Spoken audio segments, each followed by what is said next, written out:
அஸ்ஸலாமு அலைக்கும் வரஹ்மத்துல்லாஹி வபரகாத்துஹு. அல்ஹம்துலில்லாஹ். அன்பார்ந்த கனவான்களே, சகோதரர்களே, ரமதானுடைய மாதத்தோடு சம்பந்தப்பட்ட மசாலாக்களை பார்த்து கொண்டிருக்கிறோம். இந்த அடிப்படையில ரமதானுடைய மாதத்துல சஃபரோடு சம்பந்தப்பட்ட மசாலாக்கள், அதாவது சஃபர்ல நோம்ப விட முடியுமா முடியாதா என்ற மசாலா, இதை நாங்க பார்ப்போம். அன்பார்ந்த கனவான்களே, இதை பார்க்கறதுக்கு முன்னால ஷரீஅத்துல சஃபர் என்று வரக்கூடிய நேரத்துல சஃபரோடு சம்பந்தப்பட்ட அதிகமான மசாலாக்கள், ருக்ஸத்துகள், அனுமதிகள் இருக்குது. அனுமதி என்றா நாங்க வளமையாக 4 ரகாத் தொழுவோம், சஃபர்ல போன 2 ரகாத்தை தொழுவோம். இதுக்கு ருக்ஸத்துடு சொல்லுவோம். பல ருக்ஸத்துகள் இருக்குது. சஃபரோடு சம்பந்தப்பட்டது, பிரயாணத்தோடு சம்பந்தப்பட்டது. என்ன ருக்ஸத்துண்டா, நீங்க பிரயாணம் போனா நீங்க கசரு செய்யலும், சுருகி தொலையிலும், ஜம்மு செய்யலும், சேத்து தொலையிலும், தயமத்துடைய சப்ஜெக்டுகள், அதே மாதிரி ஹுஃபுடைய சப்ஜெக்டுகள், இன்னும் பல மசாலாக்கள் சஃபரோடு சம்பந்தப்படுது. இந்த மசாலாக்கள்ல ஒன்று தான் ஃபித்ரு ஸௌம், பிரயாணத்தோடு சம்பந்தப்பட்டது, நோம்ப விடுறது. இதை முடியுமா முடியாதா? அன்பான கணவாங்களே, இதுக்குரிய பதில் முடியும். ஆனா இதுக்கு அதிகமான நிபந்தனைகள் இருக்குது. என்ன நிபந்தனை? முதலாவதாக சஃபருக்கு பல நிபந்தனைகள் கிதாபுகள் எழுதிருக்கிறாங்க.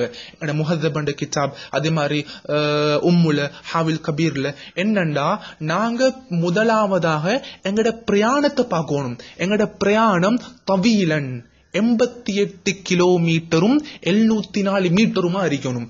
கிட்டத்தட்ட 89 கிலோமீட்டர், 56 மைல். இது முதலாவது நிபந்தனை. இரண்டாவதாக எங்களுடைய சஃபர் முபாஹான சஃபராக, அப்படியாண்டா நல்ல நோக்கத்தில் செய்யக்கூடிய சஃபராக இருக்கணும். ஒருவனுடைய பணத்தை அபகரிக்கிறதுக்காக வேண்டி, ஒருவனுக்கு அநியாயம் செய்யறதுக்காக வேண்டி ஒருத்தர் சஃபர் செய்யறாரண்டா, இப்படிப்பட்ட பாவம் சம்பந்தமான சஃபராக இருந்தாண்டா ஒரு காலமும் நோன்பை விடுவதற்கு அனுமதி கிடையாது. ஏனண்டா ருஹசுலா துனாத்து பில் மஆசி என்ற காயிதா என்ற ரூலின் பிரகாரம். அன்பான கணவாங்களே, அடுத்தது ஒரு முக்கியமான சப்ஜெக்ட், இதோட சேர்த்து விளங்கிக்கோங்க. சஃபர் நாங்க செய்யக்கூடிய அந்த சஃபர், நாங்க உதாரணமா கொழும்புக்கு போறோம். கொழும்புல 4 நாள் பூர்த்தியாக இருக்கிறோம், அல்லது 4 நாளுக்கு மேல நான் அங்க தங்குற நீயத்தோட போனண்டா உங்களுக்கு கொழும்புக்கு போறதோடையே நோன்பை விடுறதுக்கு அனுமதி கிடையாது. ஏனண்டா அவரு 4 நாளோ 4 நாளுக்கு மேற்பட்ட நீயத்து அவருக்கு வந்தென்று சொன்னா, தங்குற நீயத்து வந்தா அவரை பார்த்து நாங்க முசாஃபிர் சொல்ல மாட்டோம். இது ஒரு முக்கியமான சப்ஜெக்ட், பொதுவான சப்ஜெக்ட் விளங்கிக்கோங்க. அன்பார்ந்த கணவாங்களே, பொதுவாக இந்த சஃபர் 2 வகையா பிரிக்கலும். ஒன்று, ஊர்ல இருந்து இப்பதான் சஃபர் ஸ்டார்ட் பண்ண போறாரு. இரண்டாவதாக இப்ப சஃபர்ல இருக்கிறாரு. ஊர்ல இருந்து ஒருத்தர் சஃபரை ஸ்டார்ட் பண்ண போறாருண்டா அவருக்கு சஃபர்ல ஊர்ல இருந்தே அவருக்கு நோன்பை விட்டுட்டு போவேலும். ஆனா எங்கட கிதாபுகள்ல அதுக்கு பல நிபந்தனைகள் இருக்குது. அதுக்கு ஒரு முக்கியமான ஒரு நிபந்தனை இருக்குது. இமாம் நவவி ரஹ்மத்துல்லாஹி மஜ்மூல அழகா பிரிச்சு எழுதிருக்கிறாங்க.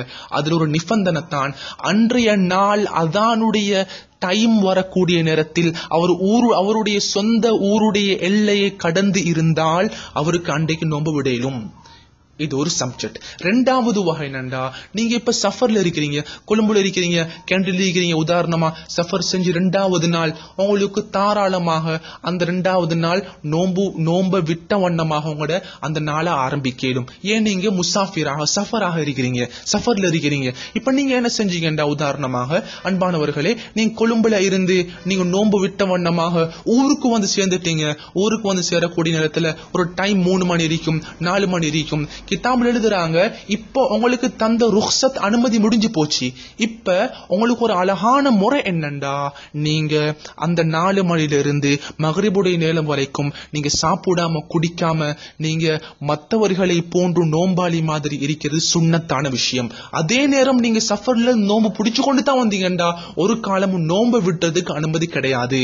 அவர் கட்டாயமாக நோம்பை அவரு பிடிச்சுதான் இருக்கணும், தொடர்ந்து பிடிச்சு கொண்டு தான் இருக்கணும் என்றது எழுதப்பட்டிருக்குது. அன்பான கணவாங்களே, இது பொதுவாக எங்களுடைய கிதாபுகள்ல சொல்லிக்கூடிய மசாலாக்கள். நீங்க ஒன்று விளையாங்கோங்க. அப்ப நீங்க ஊர்ல இருந்து நீங்க சுபஹ் தொழுதுக்கு பின்னால தான் பிரயாணம் செய்றீங்கடா ஒரு காலமும் உங்களுக்கு சஃபர்ல நோன்பு விட்டதுக்கு அனுமதி கிடையாது. ஹைர்.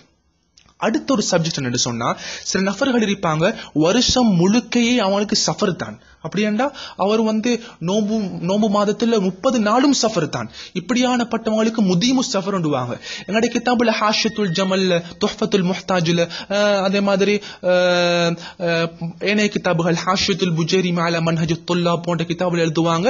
இந்த முதீமு சஃபர், தொடர்ச்சியா சஃபர் செய்யக்கூடியவர், இவருக்கு ஃபித்ர் நோம்பு விட்டுறதுக்கு அனுமதி கிடையாது. ஏனண்டா அவருக்கு கதா செய்யறதுக்கு டைம் இல்லை, முழு காலமும் சஃபர்ல தான் கழிக்கிறாரு. எனவே அவருக்கு ஏலா. ஆனா ஒரு முறை அவருக்கு அனுமதி கொடுக்கலும். இமாம் தின்யாத் ரஹ்மத்துல்லாஹி அவங்க ஆனது தாலிபின் எழுதுறாங்க, அவர் அந்த சஃபர்ல நோம்ப விட்டுட்டு வேறொரு சஃபர்ல வச்சு அவருக்கு அந்த நோம்ப கலா செய்ய ஏலும் என்று சொன்னா அவருக்கு பிரச்சனை கிடையாது. ஹைர் அன்பார்ந்த கணவாங்களே, நான் விளங்கப்படுத்தின சப்ஜெக்டுகளை வச்சு நீங்க விளங்கிட கூடாது, இதுக்கு பின்னால நாங்க சஃபர் செய்யறோம்னு சொன்னா நோம்ப விட்டுட்டு தான் சஃபர் செய்வோம் என்ற நிலைப்பாட்டு வந்துடக்கூடாது. அது ஒரு பிழையான முறை. இமாம் நவி ரஹ்மத்துல்லாஹி அவங்க மஜ்மூல அஷ்பாஹ் வ நதாயிர் என்ற கிதாபுல இமாம் சூய்தி ரஹ்மத்துல்லாஹி அவங்க ருக்ஸத்துகளை அனுமதிகளை 4 வகையா பிரிக்கிறாங்க. ஒன்று வாஜிப், கட்டாயமாக எடுத்து நடக்க வேண்டிய அனுமதி. இரண்டாவது சுன்னத், கசுரு தொழுகை மாதிரி அது எடுத்து நடக்கிற சுன்னத்தான ஒரு அனுமதி. மூன்றாவது முபாஹான அனுமதி. இவைகளை விளங்கப்படுத்துற டைம் இல்ல. ஒரு 4வது ஒரு முறை தான் அந்த அனுமதியை எடுத்து நடக்காமல் இருப்பது சிறந்தது. அதுல ஒன்று தான் நான் நோம்புடைய காலத்துல பிரயாணம் செய்யறோம், நோம்பு காலத்துல பிரயாணம் செய்யக்கூடிய நேரத்துல எங்களுக்கு உடம்பு கஷ்டம் இல்ல, எங்களுக்கு அழகான சொந்த வாகனங்கள் இல்லாட்டி பஸ்ல பிரயாணம் செய்யறோம், ஒரு கஷ்டமே இல்ல.